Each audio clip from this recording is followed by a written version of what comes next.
গিয়েছিলাম যে এখানে একটি সরকারি দেয়াল ছিল পুরনো, তো সেটি পড়ে গেছে এবং এখানে উইদাউট পারমিশন মাটি ভরাটের কাজ চলছিল। তো সেটাই দেখার জন্য আজকে আমরা এসেছি।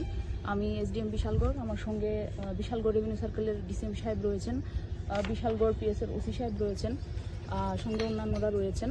তো বেসিক্যালি এটা দেখার জন্যই আমরা আজকে এখানে এসেছি। কি বোঝা গেল, মানে ওয়ালটা কিভাবে ভেঙেছে? সিন্ডিকেটের সবার সাথে কথা হলো, সেক্রেটারি সাহেব বলছেন যে ওনারা বলতে পারছেন না কিভাবে ওয়ালটা পড়েছে। ওনারা রাত্রেবেলা 10টায় গেছেন, পরের দিন সকালে এসে দেখছেন যে ওয়ালটা ভেঙে পড়ে আছে। তো তাদের কারোরই কোনো ধারণা নেই কিভাবে ওয়ালটা পড়েছে।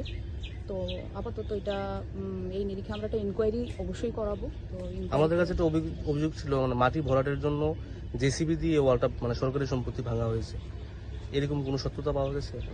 আপাতত এখানে জিজ্ঞাসাবাদ করে যা জানতে পারলাম, তারা কেউই কিছুই বলতে পারছে না জেসিবি দিয়ে হয়েছে না কিভাবে হয়েছে, তারা কিছুই জানে না এখানের লোকেরা। কতদিন আগে হয়েছে এটা ওনাদের বক্তব্য, ওনারা 4 তারিখ রাত্রিবেলা এখান থেকে 10টায় গেছেন, তখন ঠিকঠাক ছিল, কিন্তু পরের দিন সকালবেলা যখন এসছেন তখন দেখেন যে ওয়ালটা পড়ে আছে। তখন তাদের কি রেসপন্সিবিলিটি ছিল না এরকম একটা? হ্যাঁ, আমরা সেটাই জিজ্ঞেস করছিলাম যে এটা কেন জানানো হলো না অ্যাডমিনিস্ট্রেশনকে বা পুলিশকে, কিন্তু ওনারা জানাননি।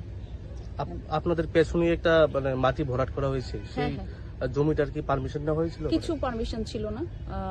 এক্ষুনি আমি এটা ভিজিট করে দেখতে পেলাম যে মাটি ভরাটের কাজ চলছে কোনো পারমিশন ছাড়া। তো সেটাও আমরা দেখছি, ইনকোয়ারি করে আমরা আইন অনুযায়ী যা ব্যবস্থা